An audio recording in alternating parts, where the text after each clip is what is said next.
Unit 3। योग जीवन शैली रोग के लिए निवारक उपाय।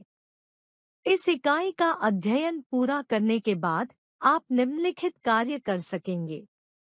विभिन्न प्रकार के रोग और स्वास्थ्य समस्याओं के लिए लाभदायक आसनों की पहचान करना। मोटापा, मधुमेह, दमा, उच्च रक्तचाप, कमर दर्द के निवारण के लिए विभिन्न आसनों का महत्व समझना।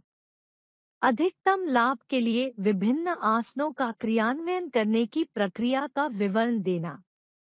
विभिन्न आसनों के क्रियान्वयन से संबंधित विरोधाभास की पहचान करना तथा विभिन्न स्वास्थ्य लाभ और निवारक उपायों के लिए यौगिक प्रबंधन की भूमिका की रूपरेखा तैयार करना। योग का अर्थ। आसनों से पूर्व हमें योग को जानना होगा, क्योंकि आसन योग का ही एक भाग है।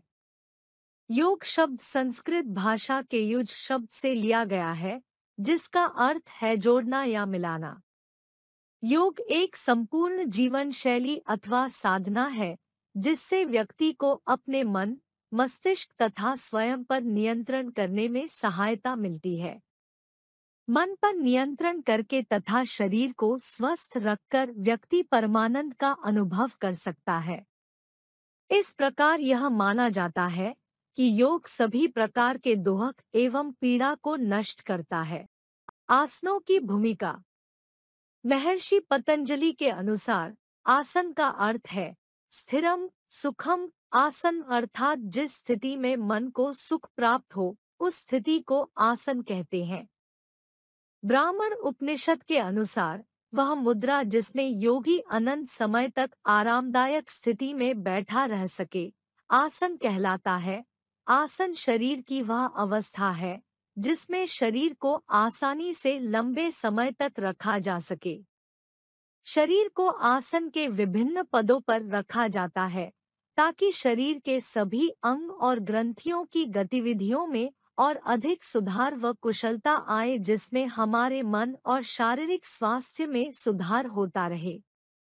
वास्तव में आसन एक ऐसा साधन है जिसके माध्यम से शारीरिक व मानसिक विकास पूर्णतः संभव है। यौगिक प्रक्रियाओं के माध्यम से रोग की रोकथाम और बढ़ती उम्र के कारण होने वाले वांछित प्रभाव को कम किया जा सकता है। विभिन्न प्रकार के आसन हैं: ध्यान आसन, विश्राम आसन और सुधारात्मक आसन। आसन के नियमित अभ्यास से हमारे शरीर की विभिन्न प्रणालियों व अंगों पर इसका सकारात्मक असर पड़ता है। आसन को निवारक उपायों के रूप में इस्तेमाल किया जा सकता है, क्योंकि वह विभिन्न भौतिक लाभ प्रदान करता है। साथ ही भयानक रोगों जैसे मधुमेह, मोटापा और हृदय रोग से बचने में मदद करता है। मोटापा और ओबेसिटी। आजकल मोटापा पूरे विश्व की समस्या बन चुका है। यह समस्या केवल भारत में ही नहीं बल्कि अन्य देशों में भी है। अमेरिका में तो 3 वयस्कों में से 1 तथा 5 बच्चों व किशोरों से एक मोटापे की समस्या का सामना कर रहा है। यही हाल भारत का भी है।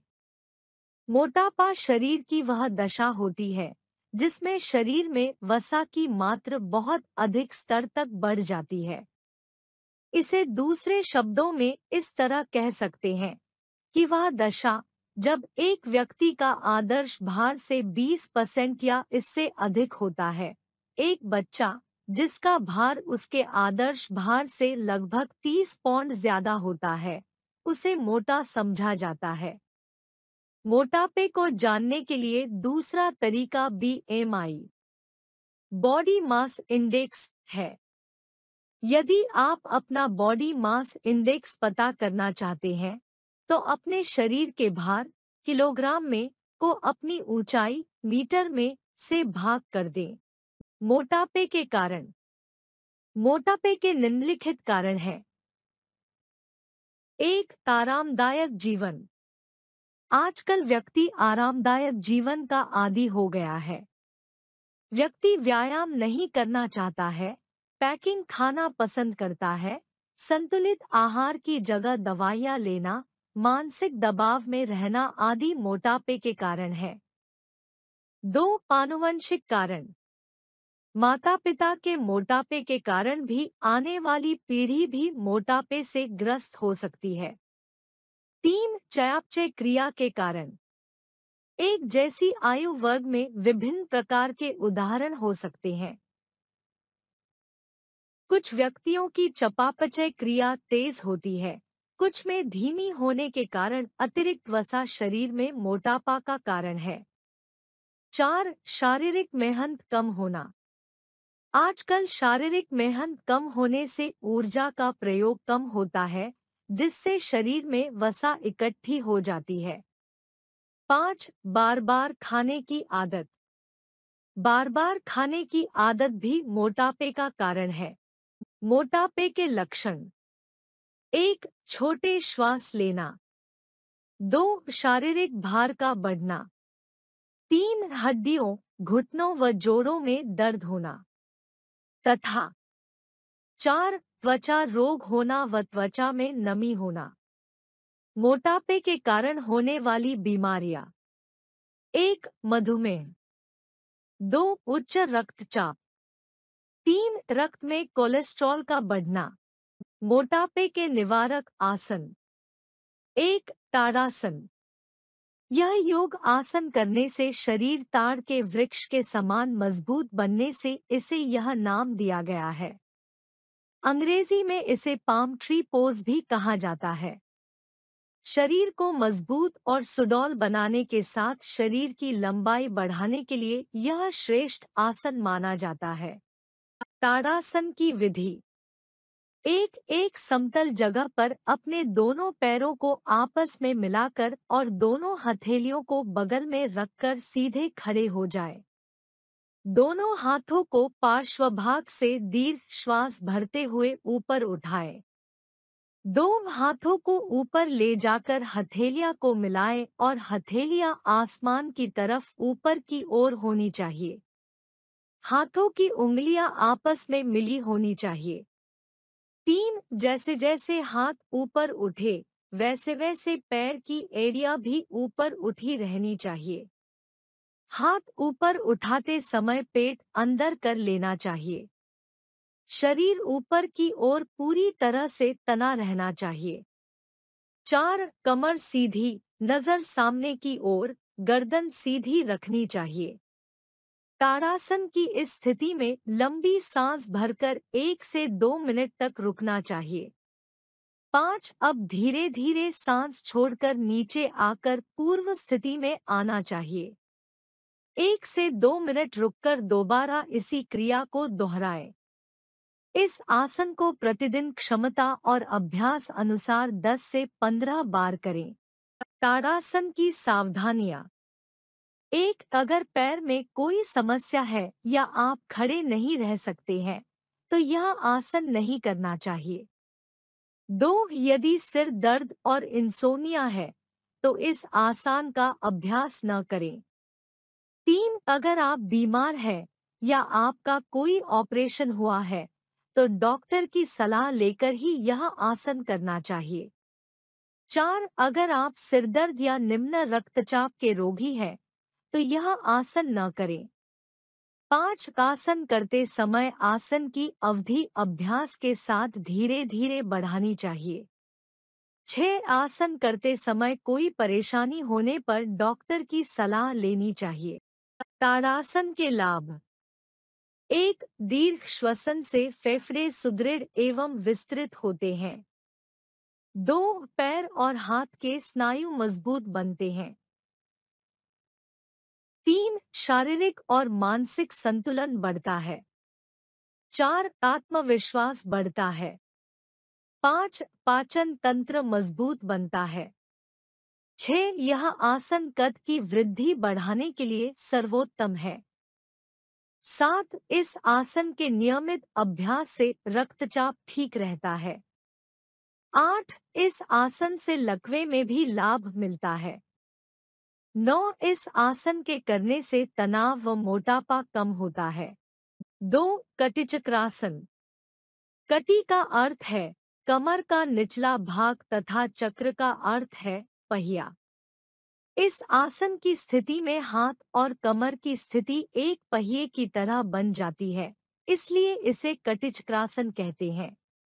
कटिचक्रासन की विधि: एक, दोनों पैरों में 1 फुट का अंतर रखते हुए सीधे खड़े हो जाएं।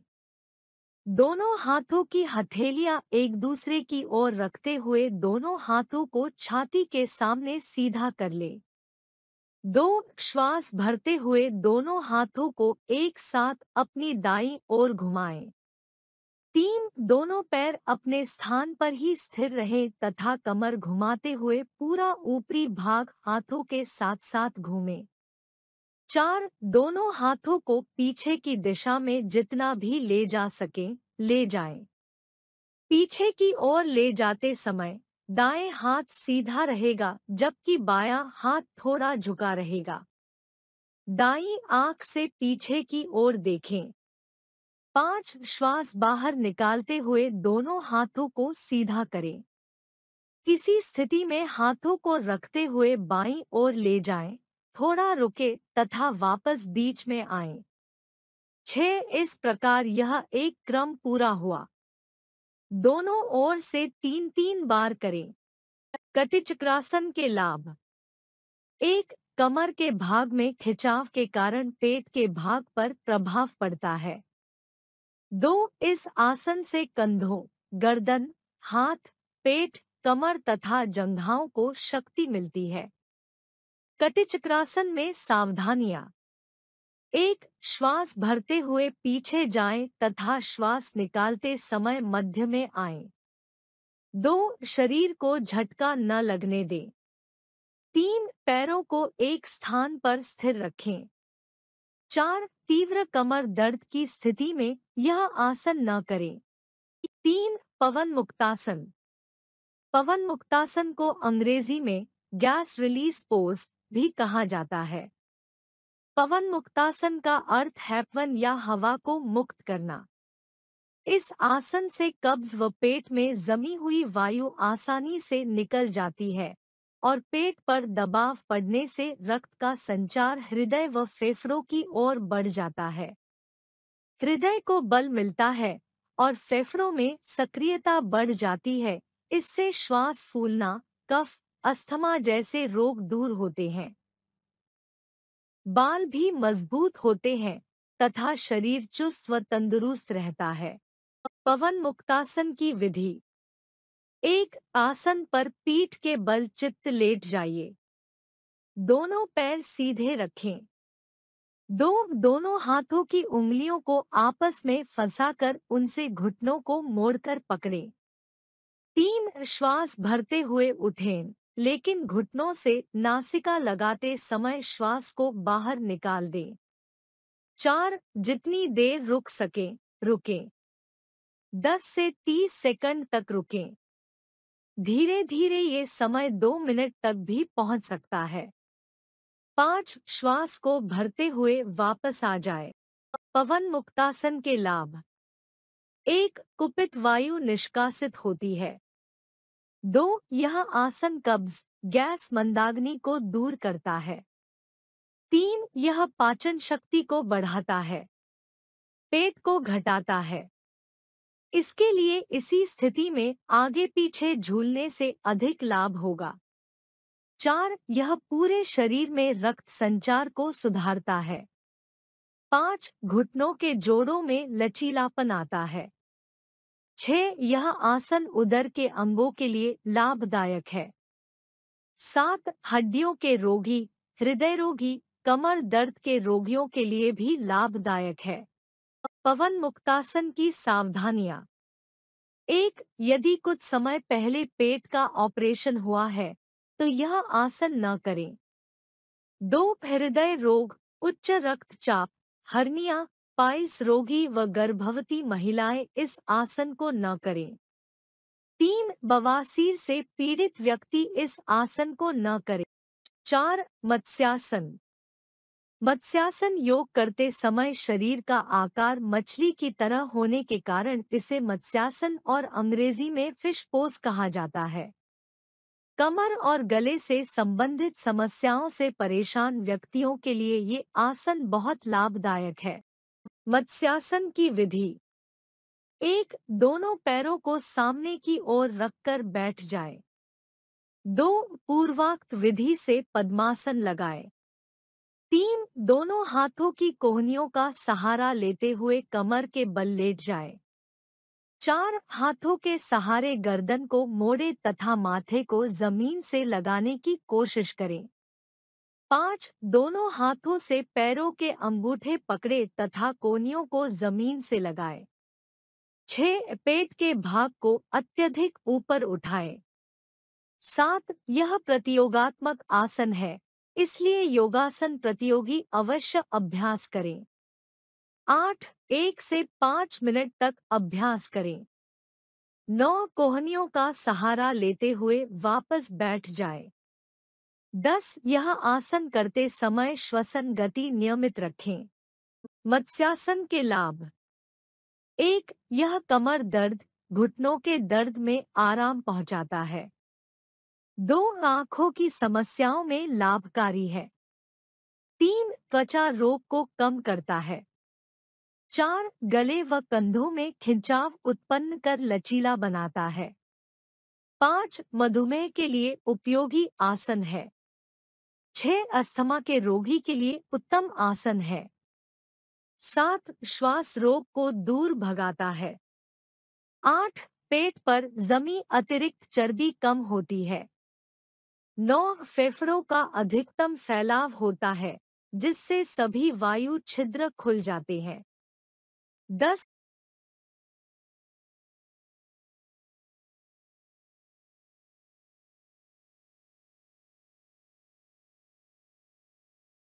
गले को मोड़ने से थायराइड और पैराथायराइड ग्रंथि से हार्मोन स्राव होता है, जिससे व्यक्ति का सही प्रकार से विकास होता है। मत्स्यासन की सावधानियां। 1, इस आसन को सुबह खाली पेट करें। 2, 14 वर्ष से कम उम्र के आयु के बच्चे इस आसन को अंतिम मुद्रा में न करें। 3, घुटनों में दर्द, स्लिप डिस्क, उच्च रक्तचाप और रीढ़ की समस्या होने पर यह आसन न करें। 4, जिन लोगों को रक्तचाप बेहद कम या ज्यादा रहता हो, वे इस आसन को न करें। 5, हलासन। हलासन में साधक की आकृति खेतों में किसानों द्वारा प्रयुक्त किए जाने वाले हल के समान प्रतीत होती है। अतः इस आसन का नाम हलासन है। हलासन की विधि। 1, साधक पीठ के बल आसन पर लेट जाएं, शरीर सीधा रखें। हथेलियां शरीर के साथ रखते हुए पृथ्वी पर जमाएं। अब पूरा शरीर ताने, एड़ी पंजे मिले हों। 2, श्वास भरते हुए पैरों को ऊपर उठाएं, लगभग सर्वांगासन की स्थिति से होकर गुजरना होता है।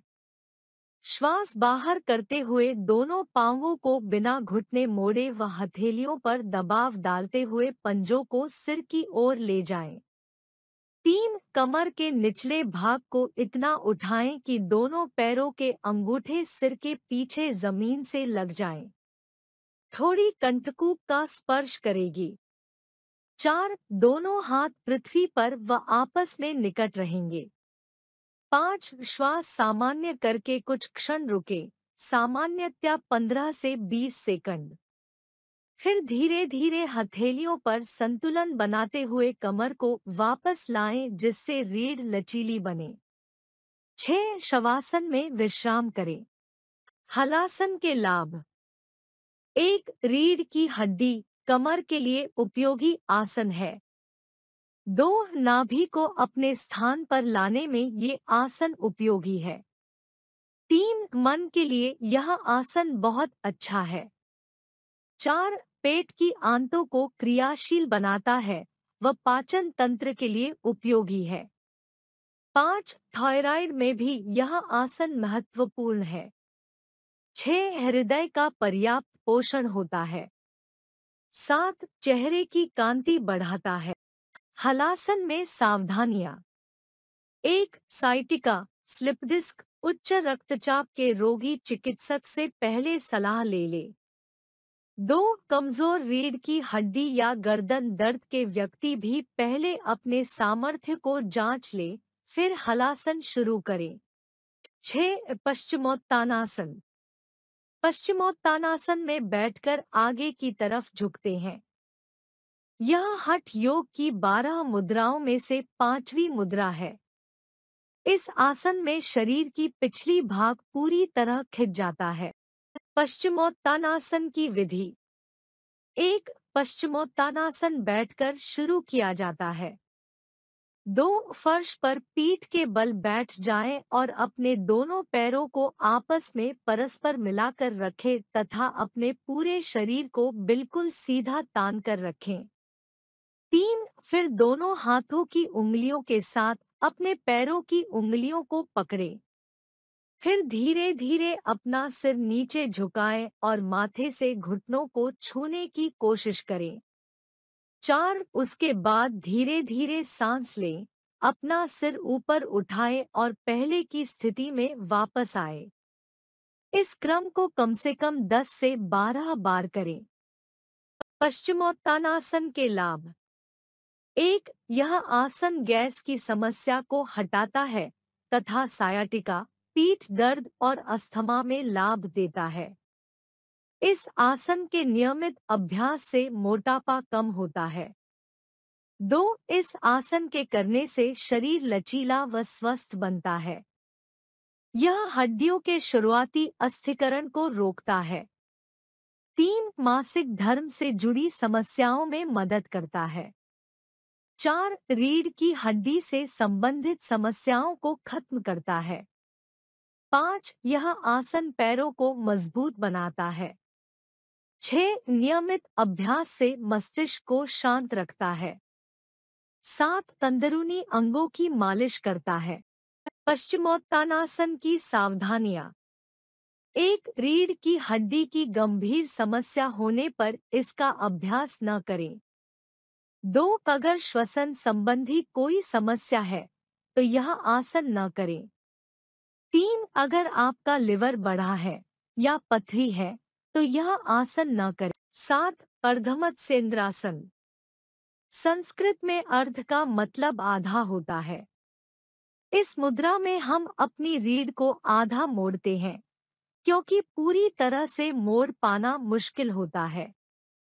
इस आसन का नाम योग के जन्मदाता मत्स्येंद्रनाथ के नाम पर पड़ा। अर्धमत्स्येंद्रासन की विधि।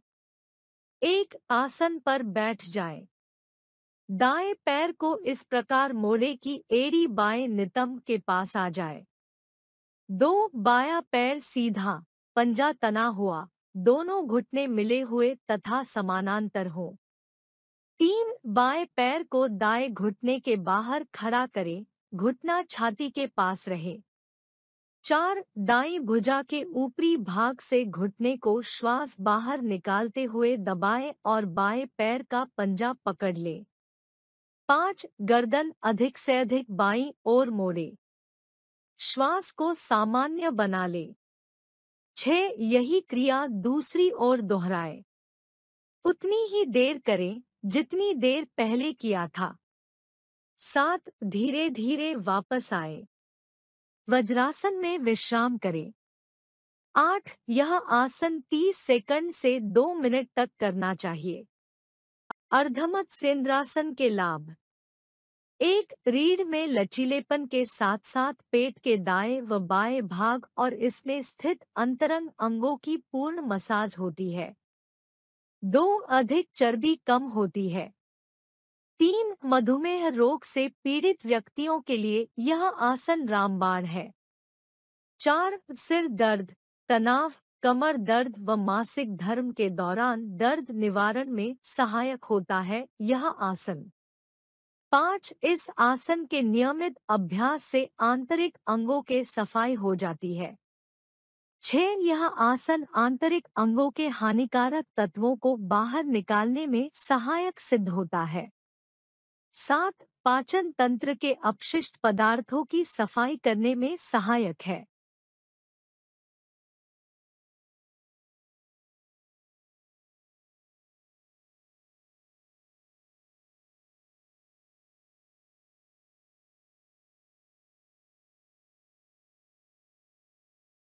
अर्धमत्स्येंद्रासन की सावधानियां। 1. गर्भवती महिलाएं न करें। 2. अल्सर, हर्निया, हृदय रोगी, पेट के रोगी इस आसन को न करें। 3. यदि यह आसन करते हुए शरीर में कहीं दर्द या अकड़न महसूस हो तो आसन को तुरंत रोक दे और डॉक्टर से तुरंत परामर्श करें।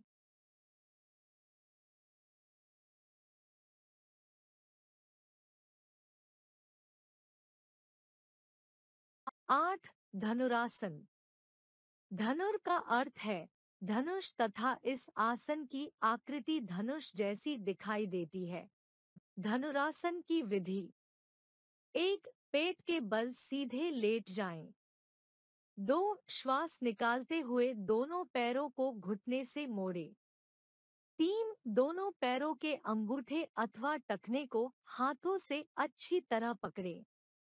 4. श्वास भरते हुए सिर और छाती तथा पैरों के भाग को ऊपर की ओर अधिक से अधिक खिंचाव दें।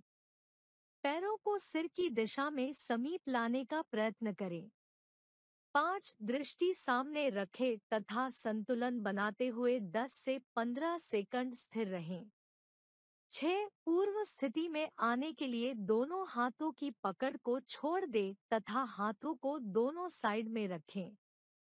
7. दोनों पैरों को सीधा करें तथा सिर, कंधा और छाती के भाग को नीचे लाएं। 8. सीधे लेटते हुए विश्राम अवस्था में आ जाएं। धनुरासन के लाभ। 1. धनुरासन कंधों, कमर, घुटनों और पैरों के लिए उत्तम आसन है।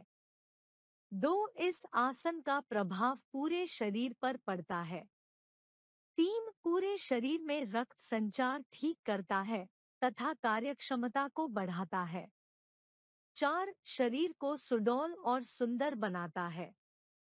कमर व कंधों के झुकाव को ठीक करता है। धनुरासन की सावधानियां। उच्च रक्तचाप, हर्निया व एपेंडिसाइटिस की स्थिति में यह आसन न करें। 9. उष्ट्रासन। उष्ट्र का अर्थ ऊंट है। ऊंट जल रहित क्षेत्र व ऊंचे नीचे मरुस्थल में भी स्वयं को ढाल लेता है। उसी के आधार पर योगीजनों ने ऊंट की आकृति और गुणों का समावेश कर उष्ट्रासन का नामकरण किया। उष्ट्रासन की विधि। 1. वज्रासन में बैठें। घुटनों के बल खड़े हो जाएं। कोशिश करें कि घुटने एवं एड़ियां कंधे जितने खुले हों। पंजे लेटे हुए हों। 2. दोनों हाथों को पीठ पर इस तरह रखें कि नितंबों एवं जंघाओं को आगे की ओर दबाव दे पाएं। 3. श्वास भरते हुए कमर के निचले भाग से पीछे की तरफ झुकना प्रारंभ करें। 4. जब रीढ़ दोहरी हो जाए तो दाईं हथेली दाईं एड़ी पर और बाईं हथेली बाईं एड़ी पर रखें। 5. कटी, सिर और गर्दन भी पीछे मुड़ी हुई हो। अंतिम स्थिति में उदर प्रदेश, नाभि एवं उपस्थ क्षेत्र को आगे की ओर उभारें। 6. फिर श्वास बाहर करते हुए पुनः वज्रासन में वापसी करें। 7. साधक नाभिमंडल एवं रीढ़ पर आंखें बंद करके ध्यान लगाएं। उष्ट्रासन के लाभ। 1. रीढ़ के तीनों हिस्से सर्वाइकल, डोर्सल एवं लंबर लचीले बनते हैं। 2. मोटापा घटाता है, रीढ़ के दोषों में लाभ होता है।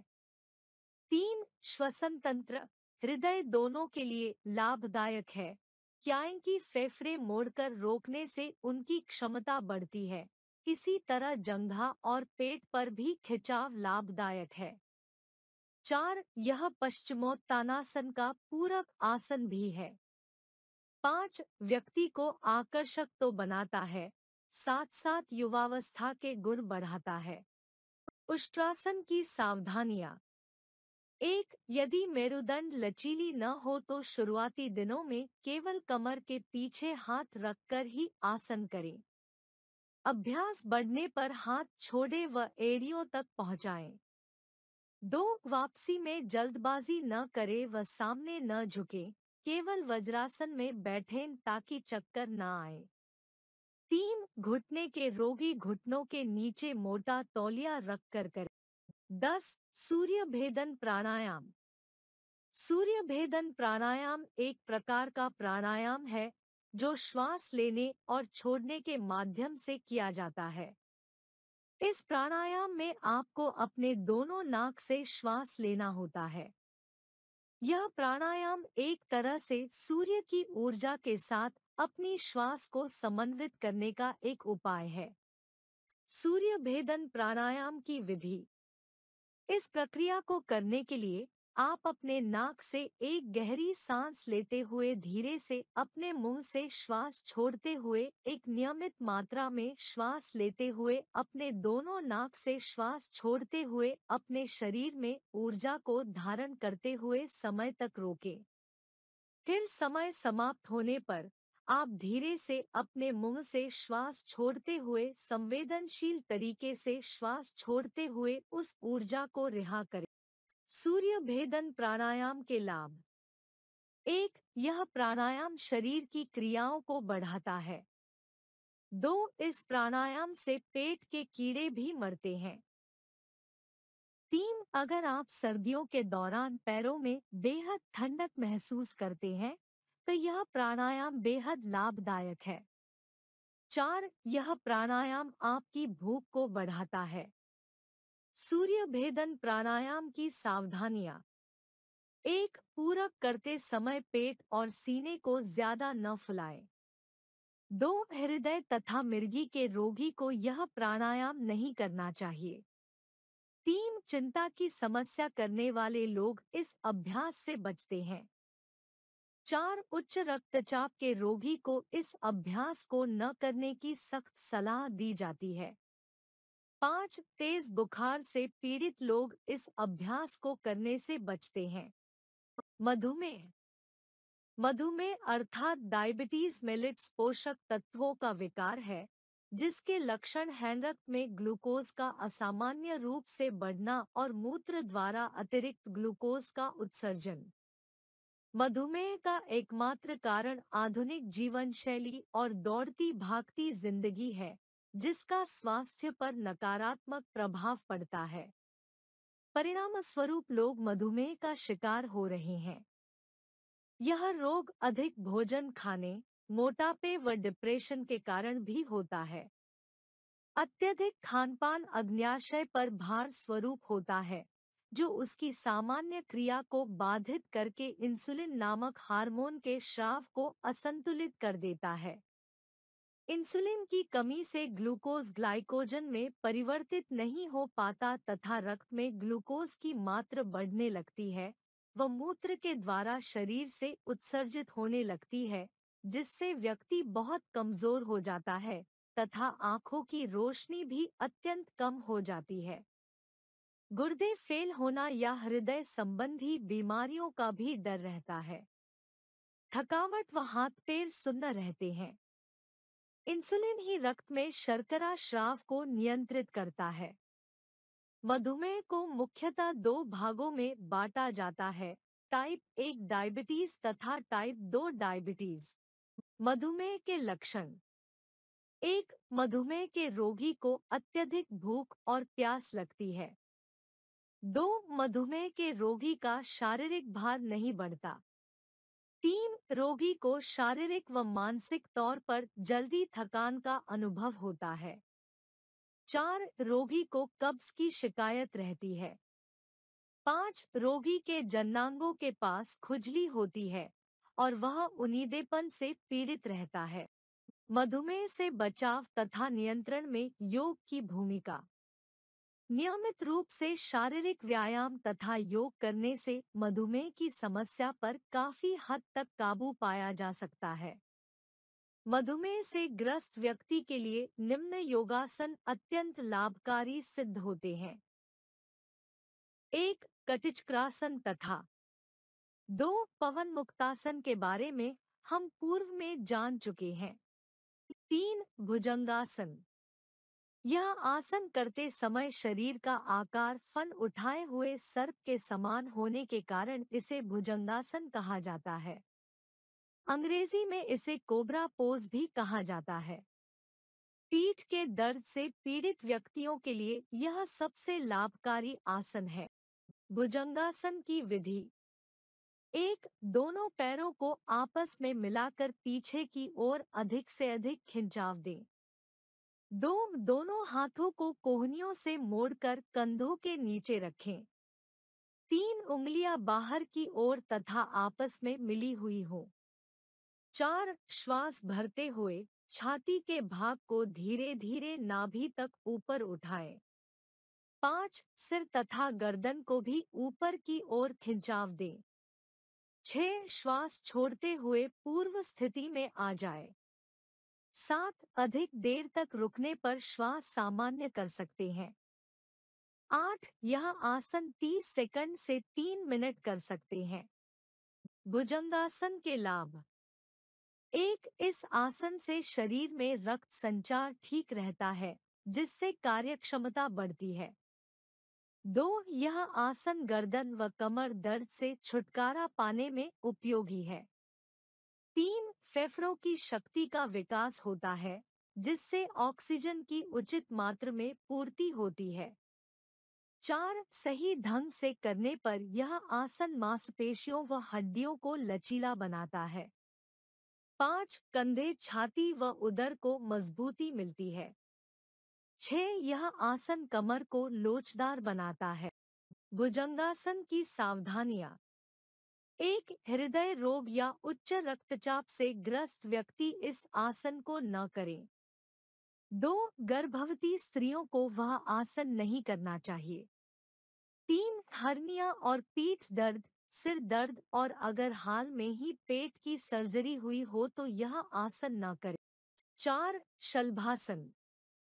शलभासन योग करते समय शरीर का आकार शल्य, लोकस्ट, कीट, टिड्डा की तरह होने के कारण इसे शलभासन, लोकस्ट पोज कहते हैं। कमर और पीठ के स्नायु मजबूत करने के लिए यह श्रेष्ठ आसन है। शलभासन की विधि। 1, पेट के बल लेटें तथा अपने दोनों हाथों को जांघों के नीचे रखें।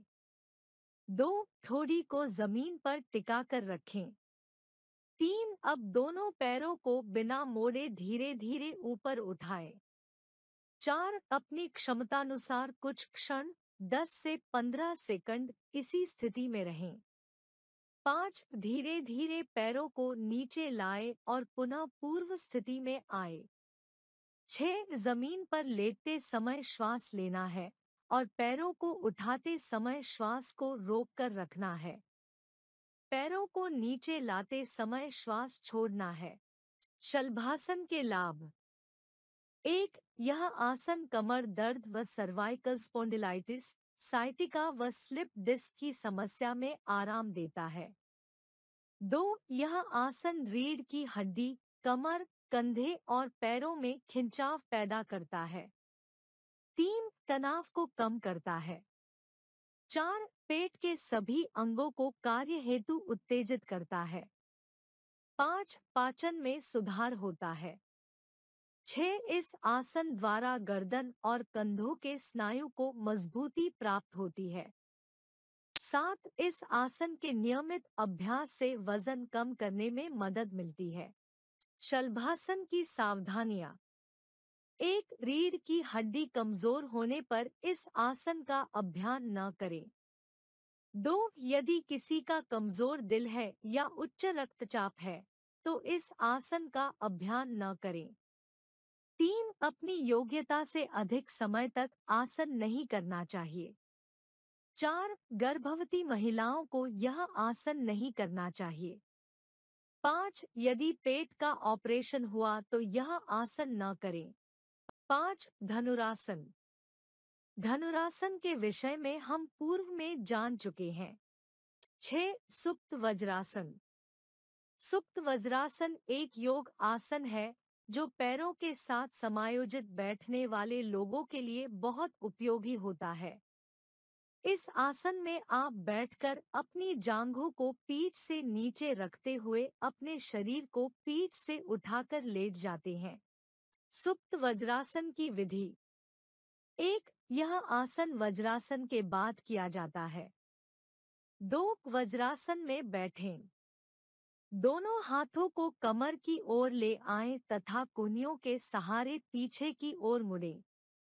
3 इसी स्थिति में पीछे लेट जाएं। दोनों हाथों को जंघाओं पर रखें या दोनों हाथों को पीछे ले जाएं, सिर की ओर, तथा एक से दूसरे हाथ को आपस में पकड़ें। 4 वापस आने के लिए दोनों हाथों को जंघाओं के पास रख ले तथा दोनों हाथों की कोहनियों के सहारे वापस वज्रासन में बैठ जाएं। सुप्त वज्रासन के लाभ। 1 इससे पेट की मांसपेशियों का खिंचाव होता है, जिससे अंदर के अंगों में रक्त संचार बढ़ जाता है। 2 इससे कमर में लचीलापन बढ़ता है तथा कमर दर्द दूर होता है। 3 आंतरिक अंगों की कार्यक्षमता बढ़ती है। सुप्त वज्रासन की सावधानियां। 1 पीछे की ओर मुड़ते समय कोहनियों का सहारा ले तथा वापस आते समय भी सहारे से आएं। 2 पैर, घुटने तथा कंधे जमीन पर लगे रहें। 3 घुटनों व कूल्हों के दर्द की स्थिति में यह आसन न करें। 7 पश्चिमोत्तानासन तथा 8 अर्धमत्सेंद्रासन के विषय में हम पूर्व में जान चुके हैं। 9 मंडूकासन। साधक आसन के दौरान मेढक जैसी आकृति का निर्माण करता है, इसलिए इसे मंडूकासन कहते हैं। मंडूकासन की विधि। 1 वज्रासन में बैठें। 2 हाथों की मुट्ठियां बनाएं। ध्यान दें कि अंगूठे मुट्ठियों में बंद हो, श्वास भरें।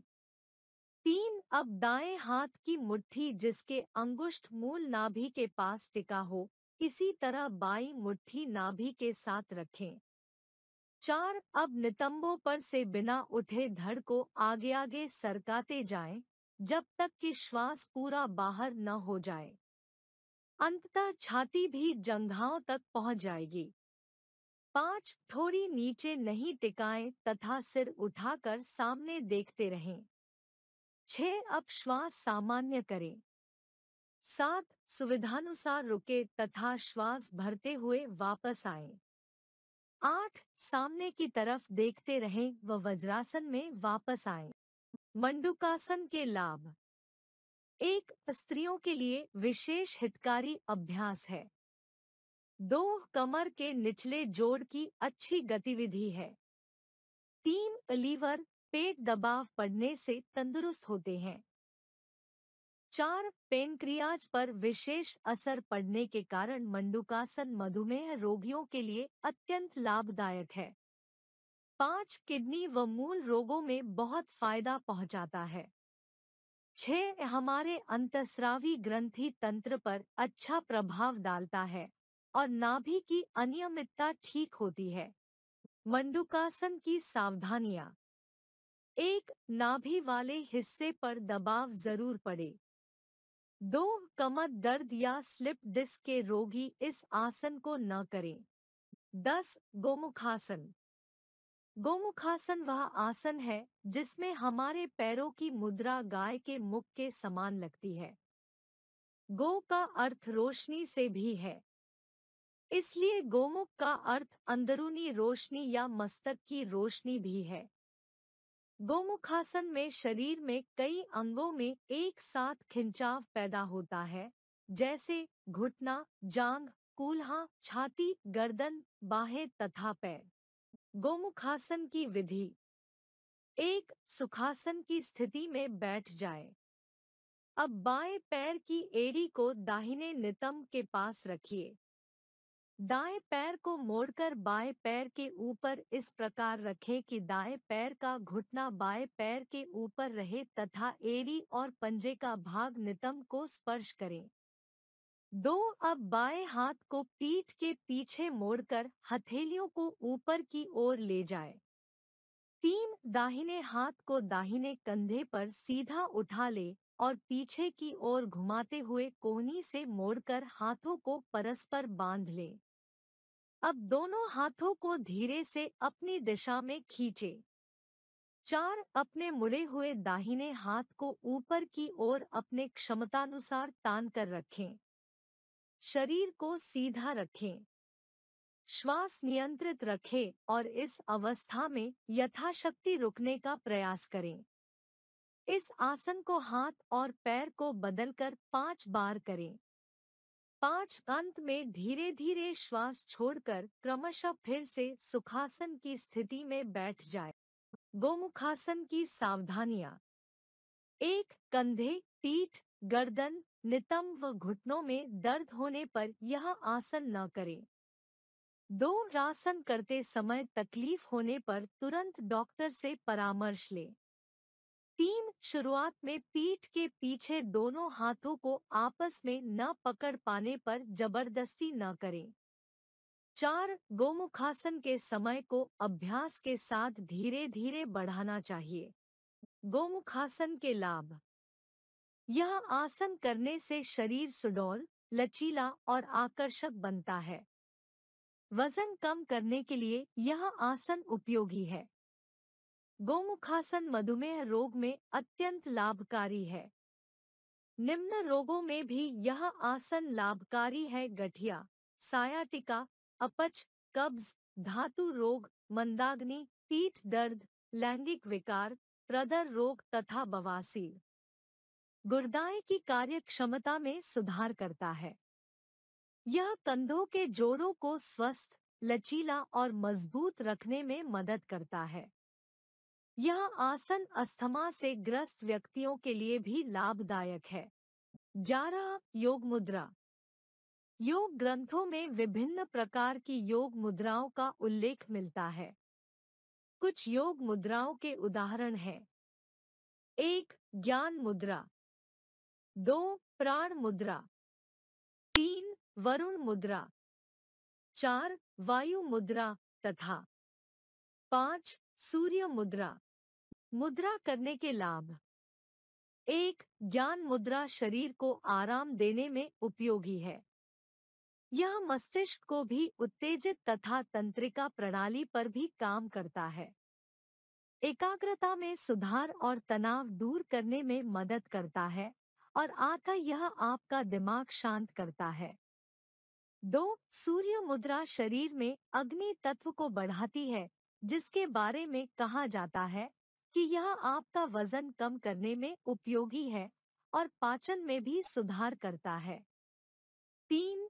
प्राण मुद्रा थकान, नींद न आना, सामान्य दुर्बलता, उच्च रक्तचाप, मानसिक तनाव और पैनिक अटैक को ठीक करने में उपयोगी है।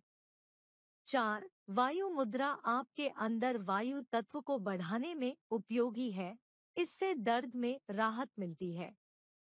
यह गठिया, जोड़ों के दर्द और जिन लोगों की हाल ही में कोई सर्जरी हुई है आदि लोगों के लिए उपयोगी है। 5. वरुण मुद्रा सौंदर्य और अन्य स्वास्थ्य लाभों को बढ़ावा देने के लिए बनाई गई है, जैसे निर्जलीकरण, मांसपेशियों में ऐंठन जो गर्भावस्था या मासिक धर्म के दौरान होती है, आपकी त्वचा का सूखापन, आंखों, मुंह और गले का सूखापन। 12. कुष्ठासन के विषय में हम पूर्व में जान चुके हैं। 13. कपालभाति।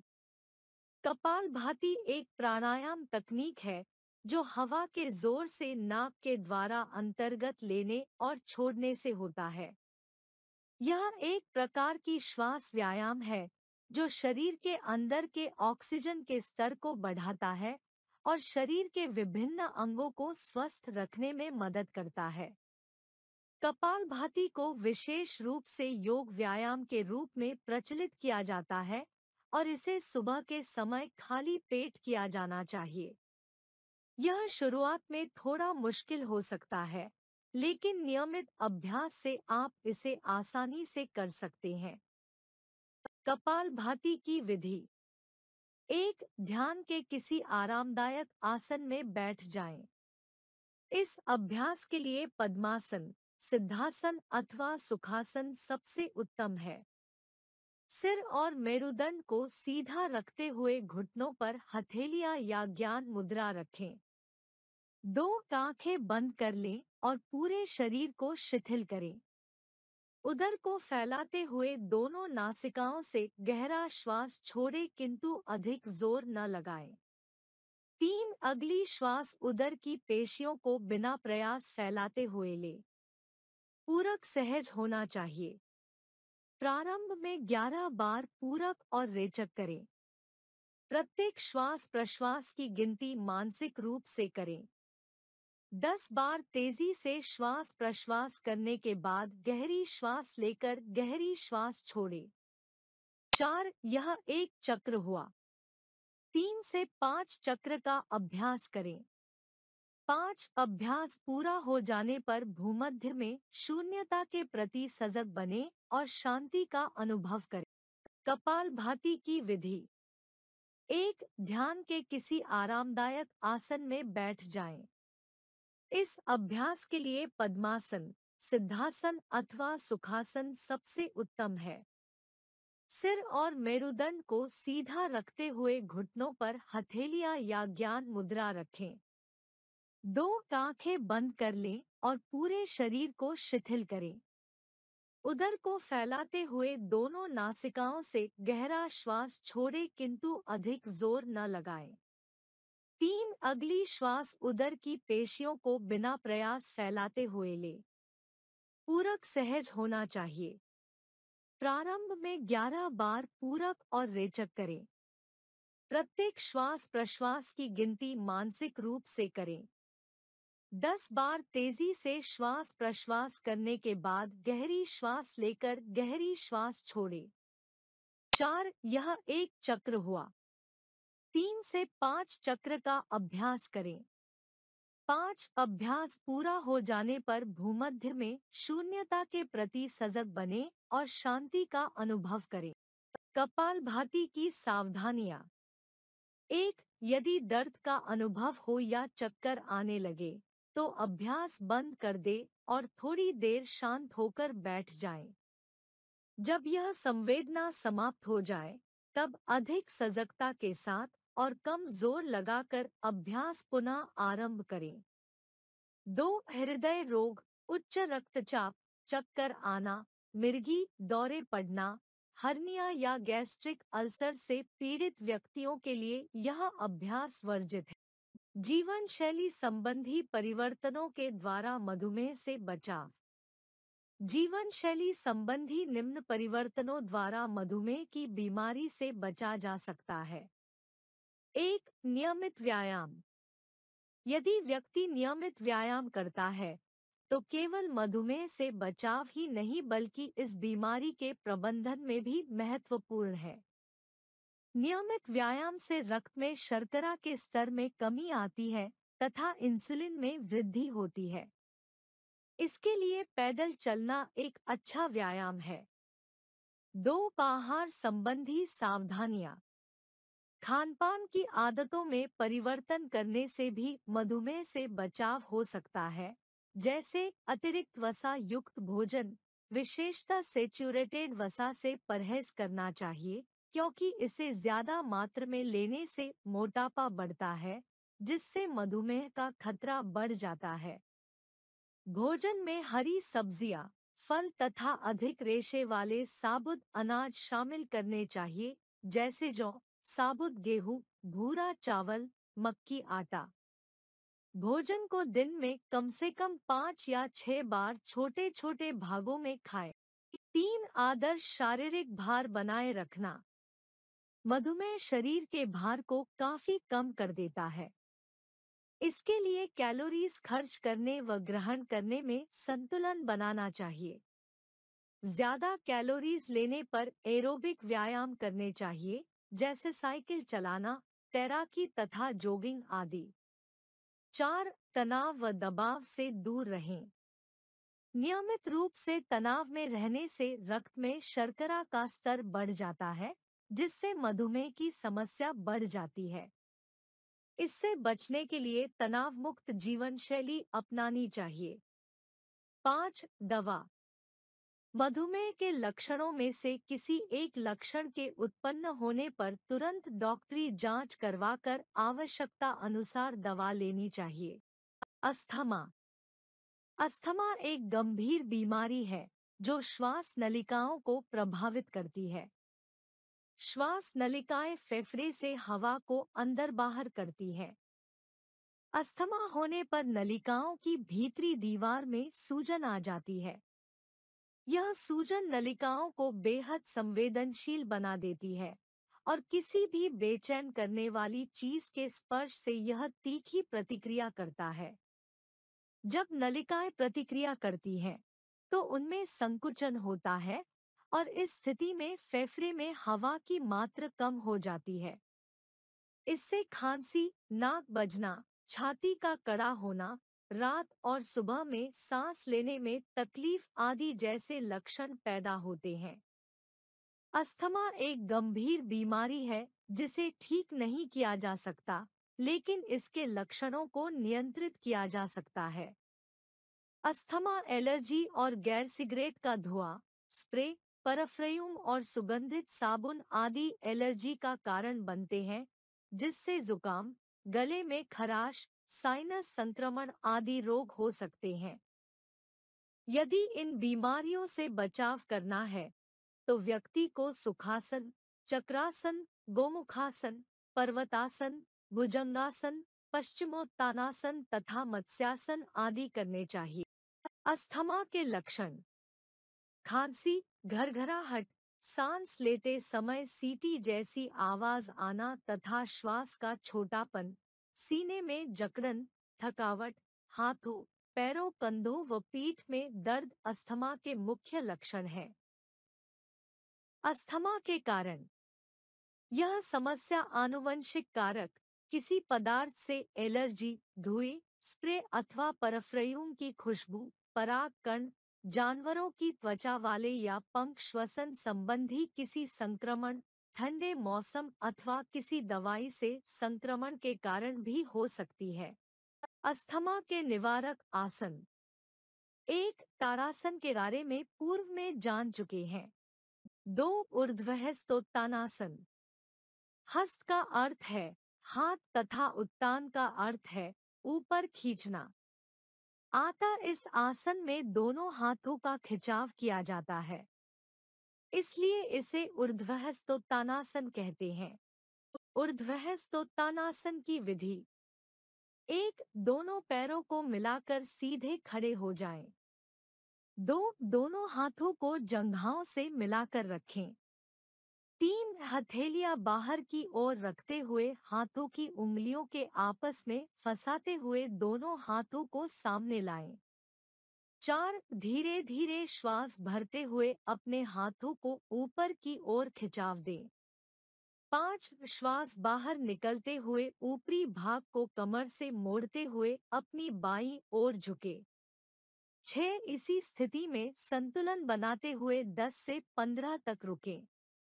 7, श्वास भरते हुए सीधे हो जाएं और श्वास निकालते हुए इसी स्थिति में अपनी दाईं ओर झुकें। ऊर्ध्वहस्तोत्तानासन के लाभ: इस आसन से पूरे शरीर का उचित खिंचाव होता है तथा इससे रीढ़ की हड्डी, गर्दन, कंधे तथा हाथों पर विशेष प्रभाव पड़ता है तथा वहां का दर्द दूर होता है। ऊर्ध्वहस्तोत्तानासन की सावधानियां: दोनों हाथों को ऊपर की ओर अधिक से अधिक खिंचाव दे तथा ऊपरी भाग को कमर से झुकाएं। शरीर को आगे तथा पीछे लाने की कोशिश न करें। 3, उत्तान मंडूकासन। उत्तान का अर्थ है सीधा और मंडूक का अर्थ है मेढक। क्योंकि इस आसन में कोहनियां सिर की तरफ प्रसारित अवस्था में होती है, अंतिम आकृति ऊपर खींचे हुए मेढक जैसी लगती है। उत्तान मंडूकासन की विधि: 1, वज्रासन में बैठें। 2, दोनों पैरों के पंजे एक साथ रहने दे लेकिन घुटने अधिकतम खोल दें। 3, अब दाहिनी भुजा को उठाएं व कान के पास जाकर कोहनी से उसे इतना मोड़े कि हथेली बाएं कंधे तक पहुंच जाए। 4, अब बाएं हाथ को उठाएं व हथेली दाएं कंधे तक पहुंचा दें। 5, दोनों कोहनियां सिर के दोनों तरफ रहेगी। 6 कुछ क्षण सीधी अवस्था में रुके, श्वास सामान्य। 7 फिर पूर्ववत स्थिति में वापस। उत्तान मंडूकासन के लाभ। 1 इसमें भी मंडूकासन के कई लाभ प्राप्त होते हैं।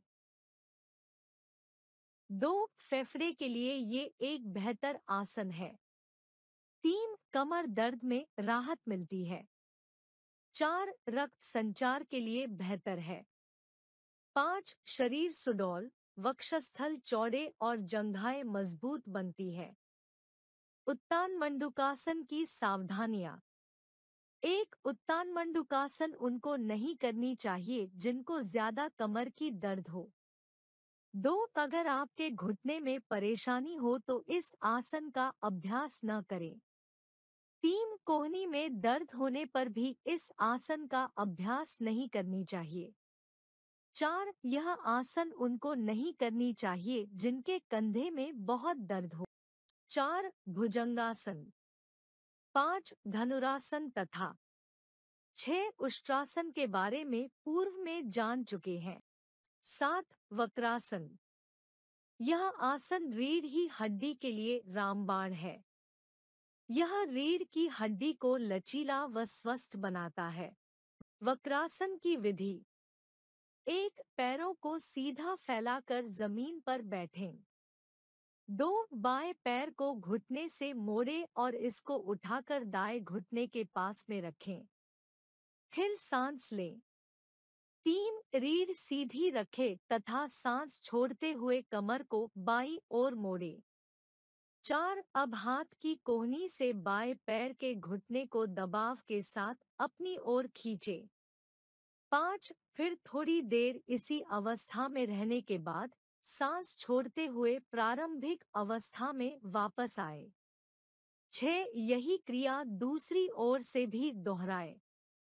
7 मुड़े हुए पैर से विपरीत पैर सीधा ही रहेगा। वक्रासन के लाभ। 1 यह आसन रीढ़ की हड्डी व तंत्रिका तंत्र के कार्यों में सुधार करता है। 2 मधुमेह को नियंत्रित करने में मदद करता है।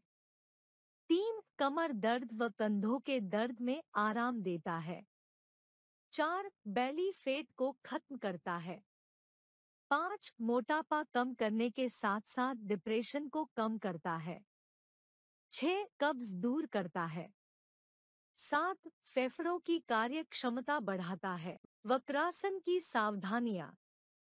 1 उच्च रक्तचाप होने पर यह आसन न करें। 2 गर्भवती महिलाएं इसका अभ्यास न करें। 3 पीठ की सर्जरी होने पर भी यह आसन न करें। 4 पेट दर्द में वक्रासन नहीं करना चाहिए। 5 घुटने का दर्द होने पर इस आसन को नहीं करना चाहिए। 6 कोहनी में दर्द होने पर इस आसन से बचना चाहिए। 8 कपालभाति। 9 गौमुखासन तथा 10 मत्स्यासन के बारे में पूर्व में जान चुके हैं। 11 अनुलोम विलोम। अनुलोम का अर्थ है सीधा और विलोम का अर्थ है उल्टा। अनुलोम विलोम में वैकल्पिक रूप से दाईं नाक से सांस लेना तथा बाईं नाक से छोड़ना, श्वास लिया तथा छोड़ा जाता है। अनुलोम विलोम की विधि। 1 आंखें बंद करके सिर रीढ़ की हड्डी को सीधा रखते हुए पद्मासन की स्थिति में बैठ जाएं। 2 अपने दाहिने हाथ के अंगूठे के साथ दाहिने नथुने को बंद करें, बाएं नथुने से श्वास लें। 3 अब दाहिने नथुने को छोड़ दें, हाथ की रिंग फिंगर से बाएं नथुने को बंद कर लें और धीरे धीरे श्वास को छोड़ दें। 4 अब हवा को दाईं नथुने से ले जाएं और बाईं नथुने से छोड़ दें। यह अनुलोम विलोम प्राणायाम का पहला क्रम है। 5 दोनों नथुनों के लिए वैकल्पिक रूप से इस प्रक्रिया को 5 बार दोहराएं। अनुलोम विलोम के लाभ। 1 यह मन को शांत और स्थिर करता है। 2 यह एकाग्रता में सुधार करता है। 3 यह रक्तचाप को कम करता है। 4. यह शरीर को अधिक ऑक्सीजन उपलब्ध करता है और विषाक्त पदार्थों को निकाल देता है। अनुलोम विलोम की सावधानियां। एक अभ्यास केवल एक अनुभवी शिक्षक के मार्गदर्शन में किया जाना है। किसी एक नथुने से बहुत गहरी या बहुत उथली सांस लेने से शरीर में असंतुलन आ जाएगा, इसलिए मार्गदर्शन में सबसे अच्छा है। इसका अभ्यास उन छात्रे को नहीं करना चाहिए जो रक्तचाप की दवा ले रहे हैं। 2. शुरुआती लोगों को बीच बीच में ब्रेक लेकर अभ्यास करना चाहिए और अपनी सांस रोककर रखने से बचना चाहिए। गर्भवती महिलाओं के लिए यह एक उत्कृष्ट अभ्यास है, लेकिन सांस लेने और छोड़ने की अवधि उचित और प्रबंधनीय होनी चाहिए। 3. श्वास स्थिर और धीमी होनी चाहिए और इसलिए इसका अभ्यास आसनों और शीतलन अभ्यासों के बाद किया जाना चाहिए। और दिल की बीमारी वाले छात्रे को पढ़ाते समय इस बात का ध्यान रखना चाहिए। 4. यदि छात्रे को गठिया से पीड़ित होने के कारण बैठना एक चुनौती है, तो उन्हें एक कुर्सी पर बैठना चाहिए और अभ्यास जारी रखना चाहिए। पेट भरे होने पर अभ्यास से बचें, क्योंकि यह पाचन तंत्र को प्रभावित कर सकता है। अस्थमा में अन्य सावधानियां। अस्थमा एक ऐसी बीमारी जिसका कोई पक्का इलाज नहीं है, परंतु कुछ सावधानियां द्वारा इसके लक्षणों को काफी हद तक कम किया जा सकता है। ऐसी ही कुछ सावधानियों का वर्णन निम्नलिखित है। 1. योजना बनाकर उसका अनुसरण करना। अस्थमा से पीड़ित व्यक्ति को अपने डॉक्टर की सहायता से एक निश्चित योजना बनाकर उसका नियमित रूप से पालन करना चाहिए। अस्थमा से ग्रस्त व्यक्ति को अपनी जांच करवाते रहना चाहिए तथा डॉक्टर द्वारा निर्धारित दवाइयों का नियमित रूप से सेवन करते रहना चाहिए। अस्थमा के लक्षणों को नियंत्रित रखने में एक निश्चित योजना तथा उस पर सख्ती से अमल करना काफी कारगर सिद्ध होता है। 2. केवल निर्धारित दवाइयों का सेवन। अस्थमा से ग्रस्त व्यक्ति को केवल अपने डॉक्टर द्वारा निर्धारित दवाओं का ही सेवन करना चाहिए। अस्थमा के लक्षणों के नियंत्रित या अनियंत्रित होने की स्थिति में अपनी मर्जी से दवाओं की मात्रा या उनमें फेरबदल नहीं करना चाहिए। 3. उचित टीकाकरण। नियमित समय पर इन्फ्लुएंजा तथा निमोनिया जैसे रोगों से बचाव के लिए टीकाकरण करवा लेना चाहिए ताकि अस्थमा के लक्षणों को नियंत्रित किया जा सके।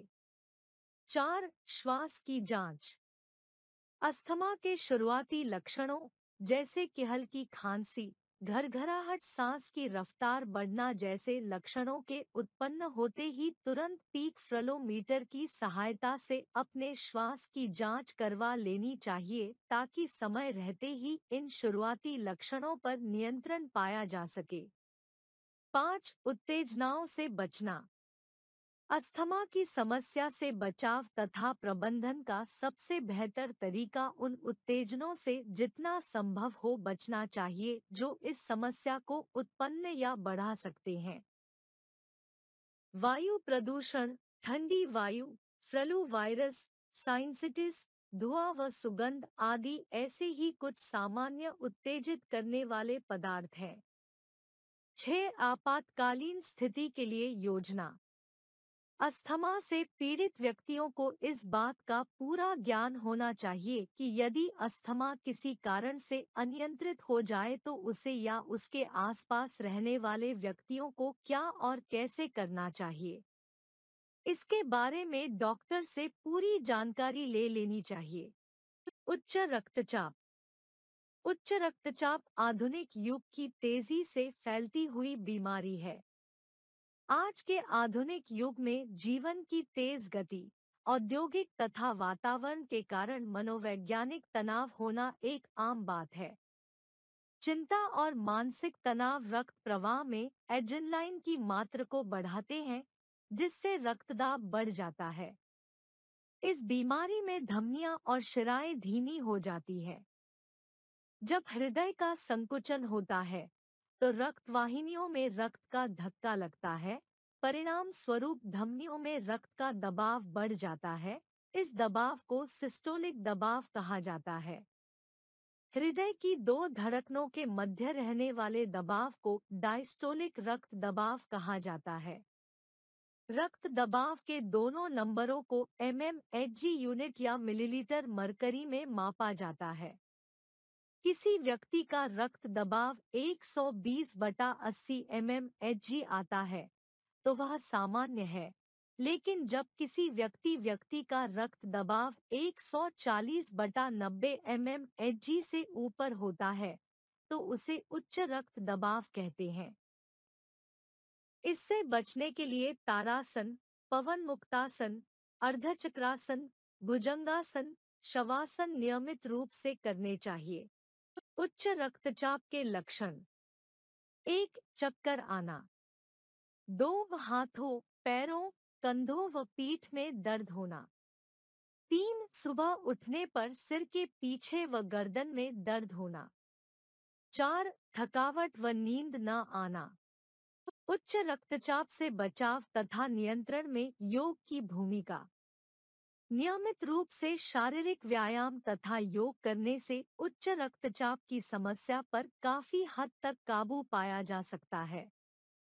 उच्च रक्तचाप से ग्रस्त व्यक्ति के लिए निम्न योगासन अत्यंत लाभकारी सिद्ध होते हैं। 1. ताड़ासन तथा 2. कटिचक्रासन के बारे में पूर्व में जान चुके हैं।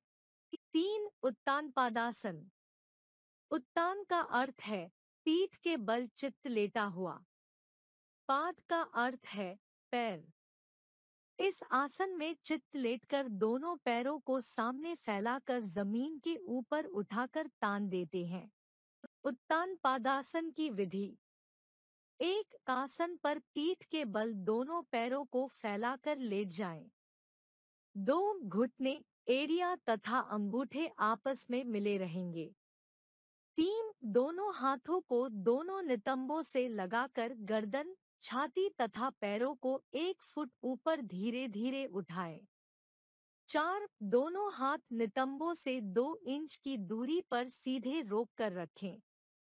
5. दोनों अंगूठों के नाखूनों को देखें। सामर्थ्य के अनुसार श्वास भरकर रोकें। 6. श्वास छोड़ते हुए धीरे धीरे पैरों को वापस भूमि पर ले आएं। उत्तानपादासन के लाभ: 1. इस आसन से नाभि टलने जैसी बीमारी दूर होती है।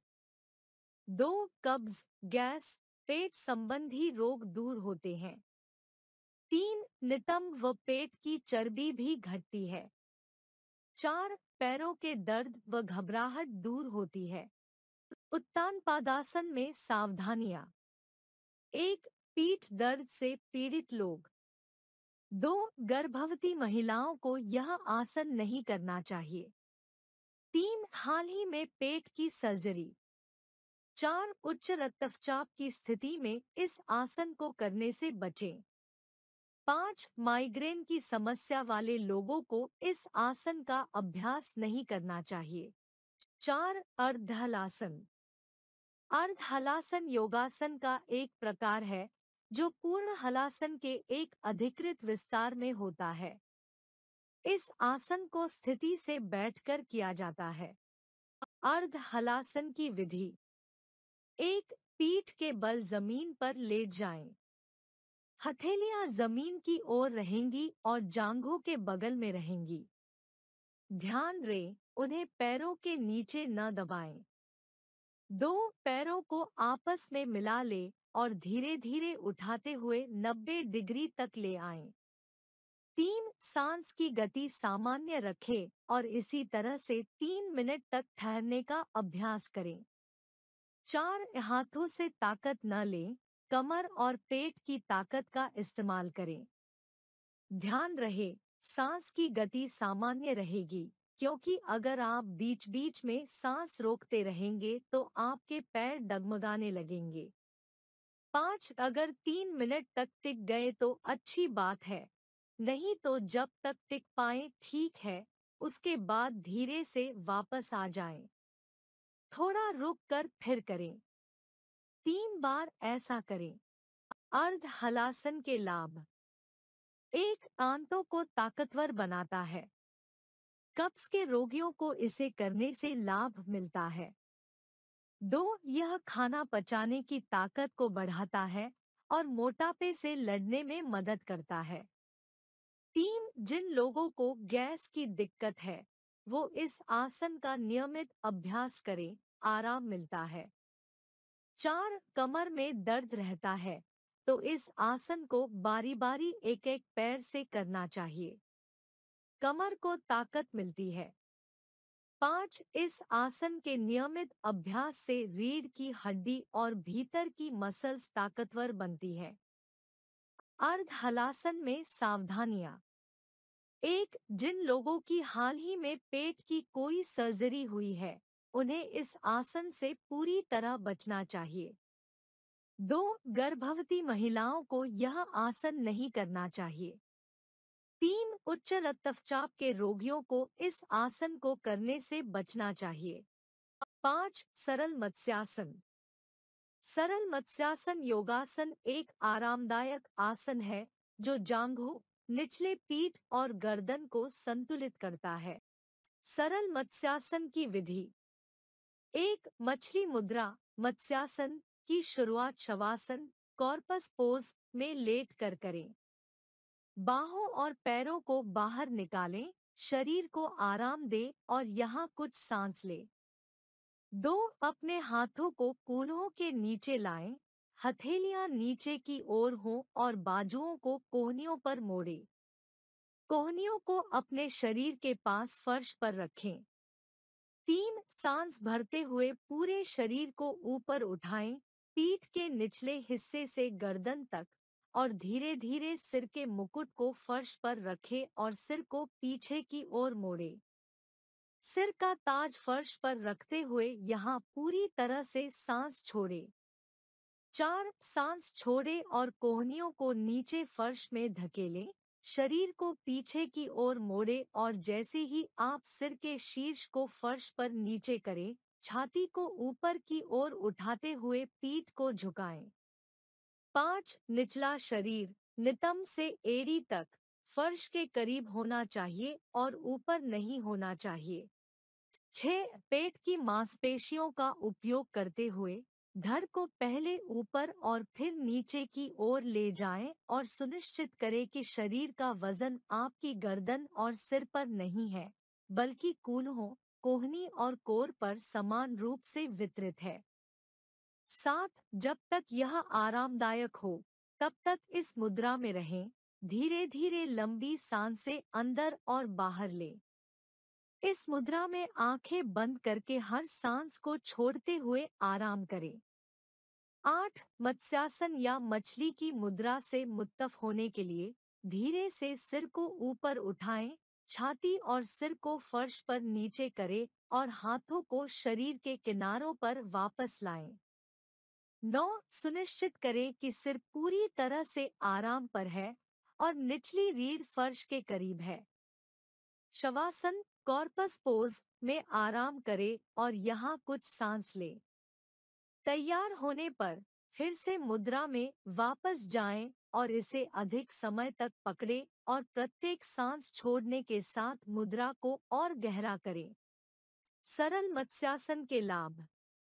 1. गर्दन और कंधे की मांसपेशियों को फैलाता है। 2. फेफड़ों की क्षमता बढ़ाता है। 3. पीठ की मांसपेशियों को मजबूत करता है। 4. चिंता और तनाव को नियंत्रित करता है। 5. गर्दन और कंधों पर तनाव को कम करता है। 6. ऊपरी पीठ का लचीलापन। सरल मत्स्यासन की सावधानियां। 1. असामान्य रक्तचाप। उच्च या निम्न रक्तचाप से पीड़ित व्यक्तियों को इस आसन से बचना चाहिए। 2. गर्दन की चोट। गर्दन की चोट या पीठ के निचले हिस्से या मध्य पीठ के किसी भी हिस्से से इस फिश पोज का अभ्यास करना मुश्किल हो सकता है और इसलिए इससे बचना चाहिए। 3. माइग्रेन। माइग्रेन के रोगियों को यह मुद्रा चुनौतीपूर्ण लग सकती है, लेकिन यदि इसका अभ्यास किया जाए तो इसे योग शिक्षक के मार्गदर्शन में धीरे धीरे करना चाहिए। 4. स्पॉन्डिलाइटिस।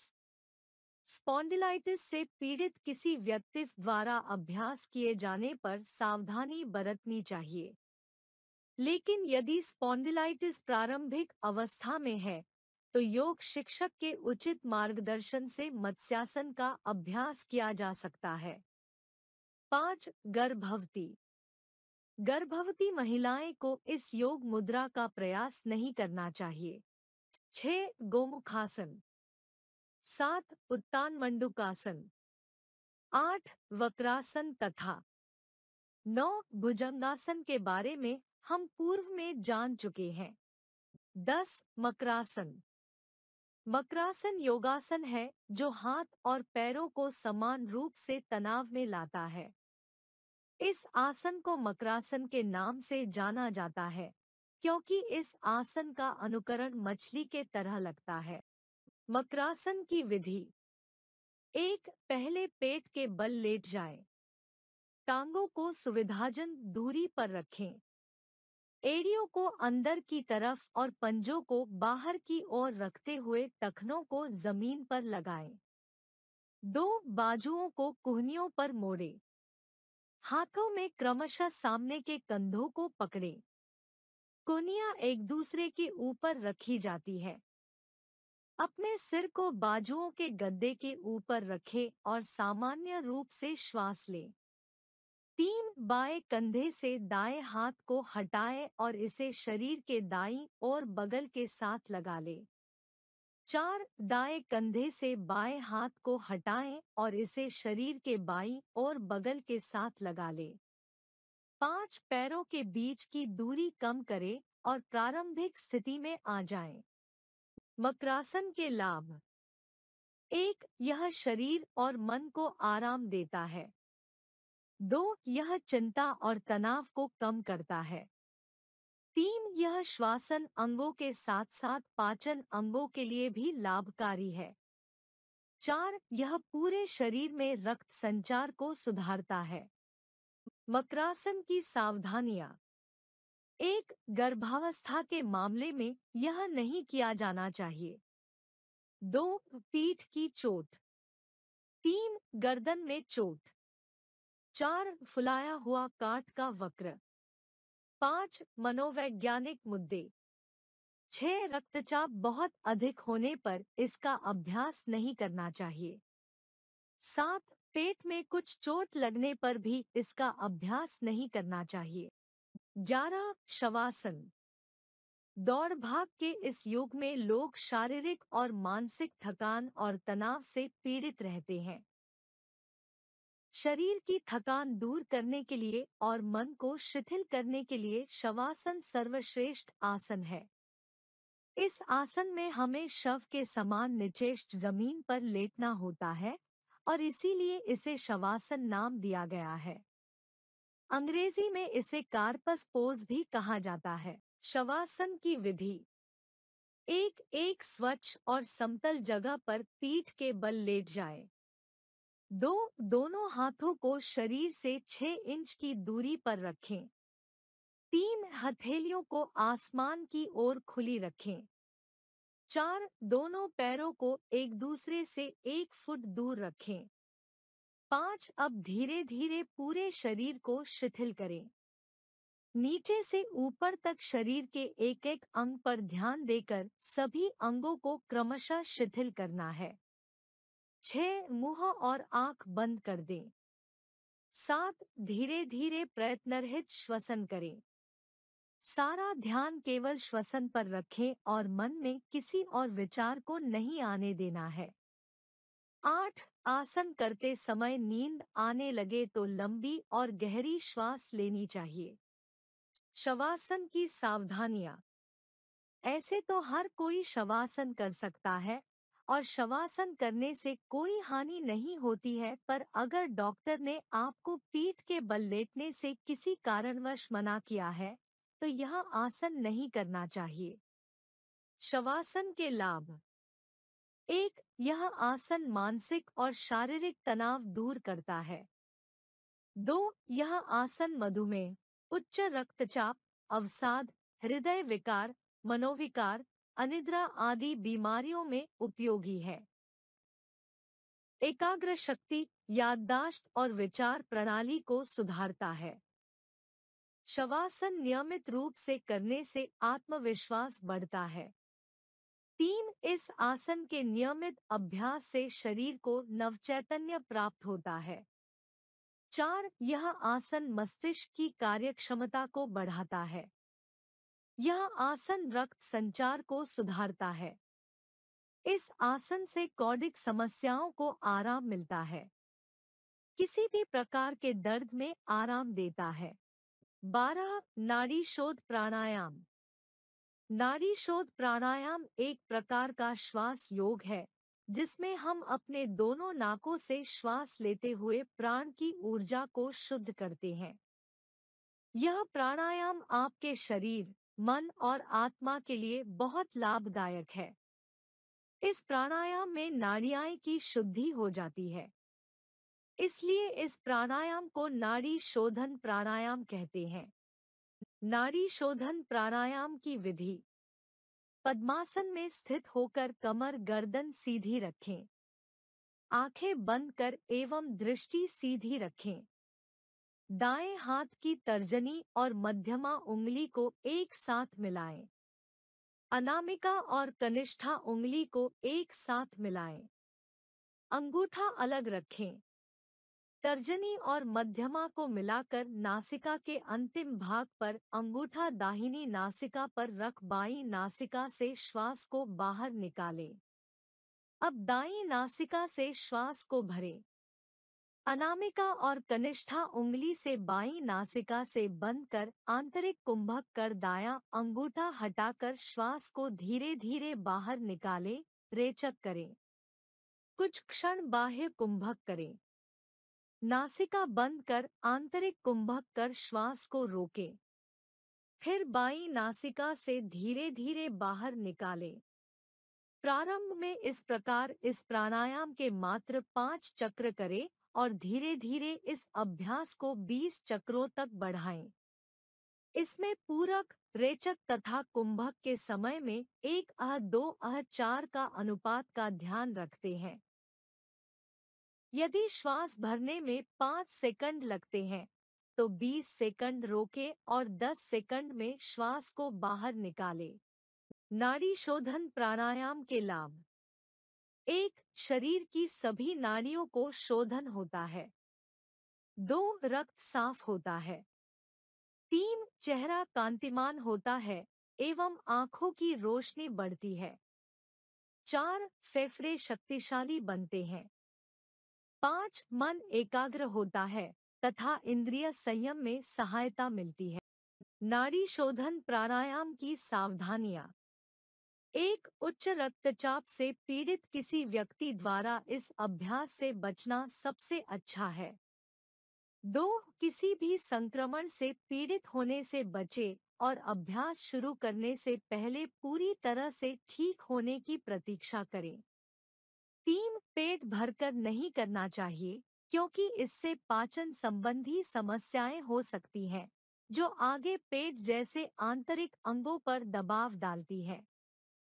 4. माइग्रेन से पीड़ित होने पर योग शिक्षक से मार्गदर्शन लेना सबसे अच्छा है क्योंकि गलत अभ्यास से परेशानी बढ़ सकती है। 13. शीतली प्राणायाम। शीतली प्राणायाम एक श्वास योग है जो आपके शरीर को शीतल और ताजगी देने में मदद करता है। इस प्राणायाम में आप शीतल वायु को अपने श्वसन द्वारा अपने शरीर में आमंत्रित करते हैं। शीतल जो कि ठंडक का सूचक है। यह प्राणायाम ग्रीष्म ऋतु में गर्मी के दुष्प्रभाव को कम करने के लिए किया जाता है। शीतली प्राणायाम की विधि। 1. सीधा बैठें पद्मासन में। 2. ज्ञान मुद्रा में सीधा बैठें। 3. जहना पूरी बाहर करें। 4. जहना के दोनों किनारे मिलाकर एक नलिका का रूप दें। 5. नासिका से श्वास बाहर। 6. अब जहना की नलिका से सरसर करते हुए श्वास पीना शुरू करें, फिर त्रिबंध लगा दें। 7. पुनः नासिका से श्वास बाहर। 8. यहाँ क्रम बनाए रखें। शीतली प्राणायाम के लाभ। 1. उच्च रक्तचाप रोगी के लिए उपयोगी प्राणायाम है। 2. शरीर और मन के लिए शीतलता। 3. शांत हो जाएं और मन को शांत करें। 4. फोकस बढ़ाने में मदद करता है। 5. आंदोलन या क्रोध को कम करने में मदद कर सकता है। 6. शरीर के तापमान को कम करता है। 7. पाचन में सहायता करता है। शीतली प्राणायाम की सावधानियां।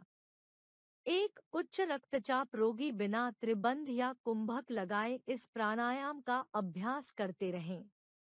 2. इस सांस लेने के व्यायाम के प्रभावी परिणामों के लिए इसे खाली पेट अभ्यास करना पसंद किया जाता है।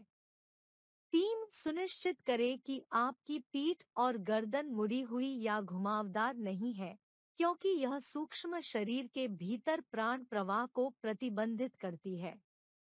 4. अन्य प्राणायामों के विपरीत सर्दियों और अत्यधिक ठंड के मौसम में शीतली प्राणायाम करने से बचें, क्योंकि इससे आपके फेफड़ों में श्वसन संबंधी समस्याएं हो सकती हैं।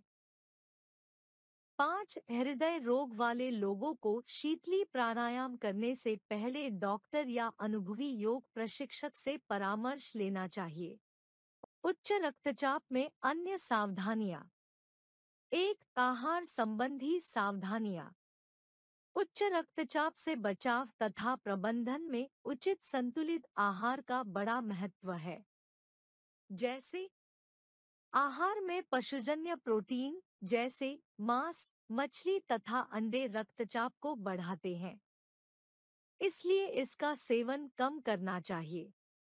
उच्च रक्तचाप मानसिक तनाव के कारण होने वाली बीमारी है, इसलिए ऊर्जा प्राप्ति के लिए जटिल कार्बोज जैसे दलिया, साबुत अनाज, ओट्स का प्रयोग करना चाहिए। कैल्शियम तथा पोटेशियम ऐसे आवश्यक पोषक तत्व हैं जो शरीर में से अतिरिक्त सोडियम की मात्रा बाहर निकालने में सहायक होते हैं।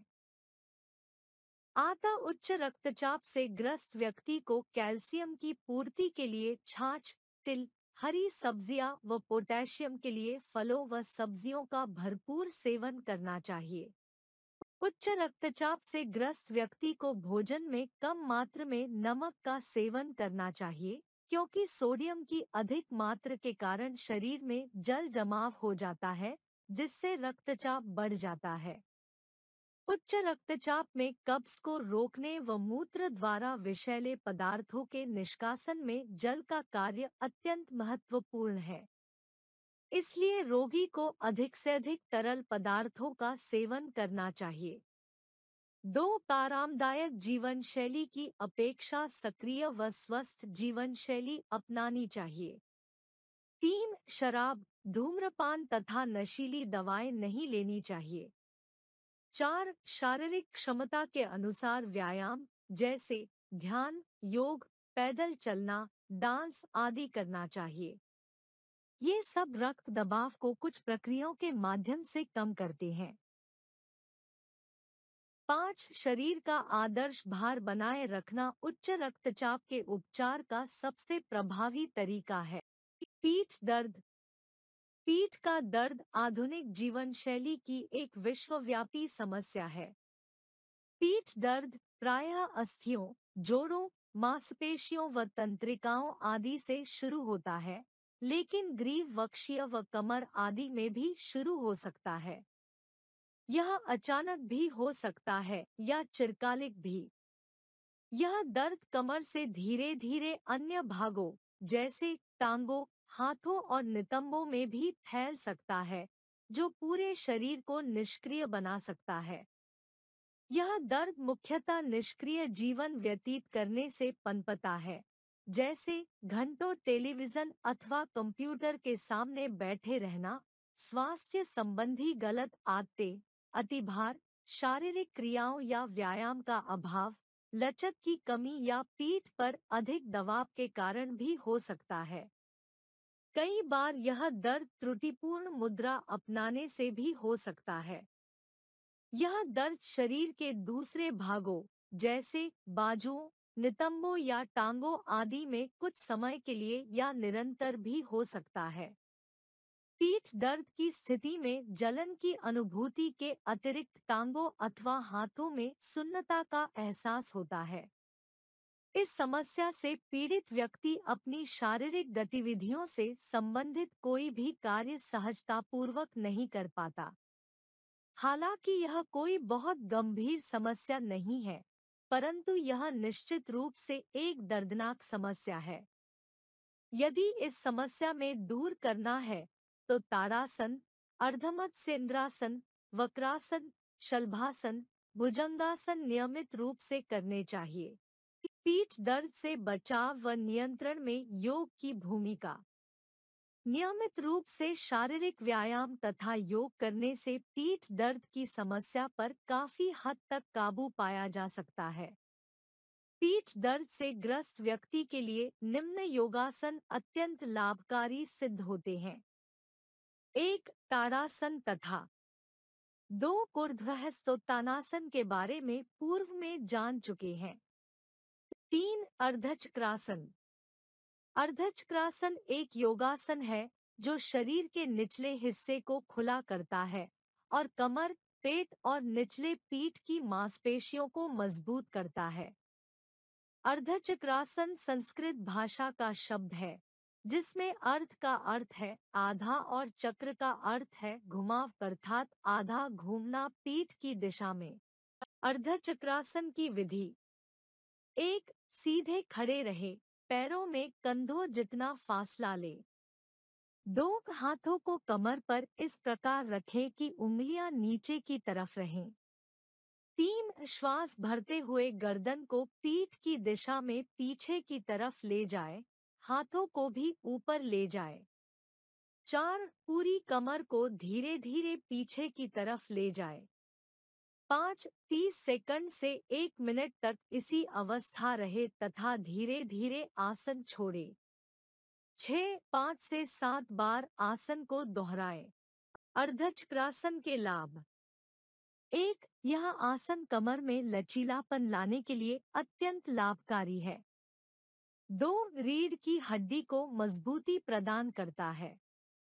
3. हाथों व पैरों की मांसपेशियों का संपूर्ण व्यायाम है। 4. इस आसन से उच्च रक्तचाप को नियंत्रित करने में मदद मिलती है।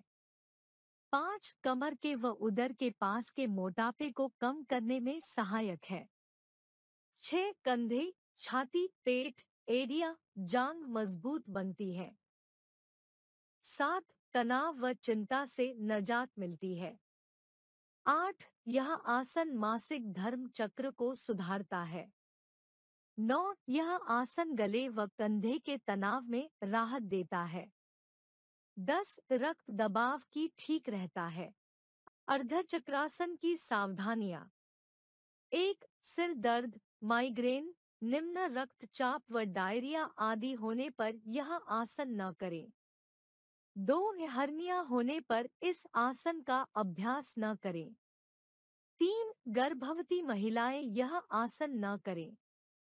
4. रीढ़ की हड्डी में यदि कोई समस्या है तो ये आसन न करें। 4. उष्ट्रासन। 5. वक्रासन। 6. सरल मत्स्यासन। 7. भुजंगासन तथा 8. गौमुखासन के बारे में पूर्व में जान चुके हैं। 9. भद्रासन। भद्रासन एक मेधावी आसन है जो पेट की चर्बी को कम करने में मदद करता है और पाचन क्रिया को सुधारता है। यह 2 शब्दों भद्र और आसन से बना है। भद्र संस्कृत शब्द है जिसका आशय विनीत और शुभ है। वहीं आसन का अर्थ है योग मुद्रा। भद्रासन की विधि। 1. चटाई पर पैरों को आगे खींचकर बैठ जाएं। 2. दोनों पैरों को पंजों को आगे बाहर की ओर संकेत करते हुए गुप्तांगों के पास लाएं, एड़ियां मूलाधार को बहुत पास से छूती हुई। 3. अगर आवश्यक हो, एड़ियों को शरीर से बिल्कुल पास लाने के लिए पकड़ लें। 4. गर्दन को सीधा रखें, ऊपरी अंग छाती बाहर खींचते हुए, पेट सामान्य, नजर एक सीध में। 5. एक बार इस अवस्था में बैठकर दोनों हाथों को दोनों घुटनों पर ले जाकर दबाएं। भद्रासन के लाभ। 1. नसों को मोड़ने और खींचने से जोड़ों को शिथिल करने में सहायता मिलती है। 2. रीढ़ के क्षेत्र से दबाव को दूर करता है। 3. साइटिका, वेरिकास, नसें तथा मासिक धर्म विकास में भी आराम देता है। 4. गठिया को दूर करता है। 5. ढांचे को सुधारता है। भद्रासन की सावधानियां। हालांकि यह आसन गठिया को दूर करने में सहायक है, परंतु अभ्यासी जो गंभीर गठिया से परेशान है, उन्हें इस आसन को किसी योग विशेषज्ञ की सलाह लेकर ही करना चाहिए। भद्रासन की सावधानियां। हालांकि यह आसन गठिया को दूर करने में सहायक है, परंतु अभ्यासी जो गंभीर गठिया से परेशान है, उन्हें इस आसन को किसी योग विशेषज्ञ की सलाह लेकर ही करना चाहिए।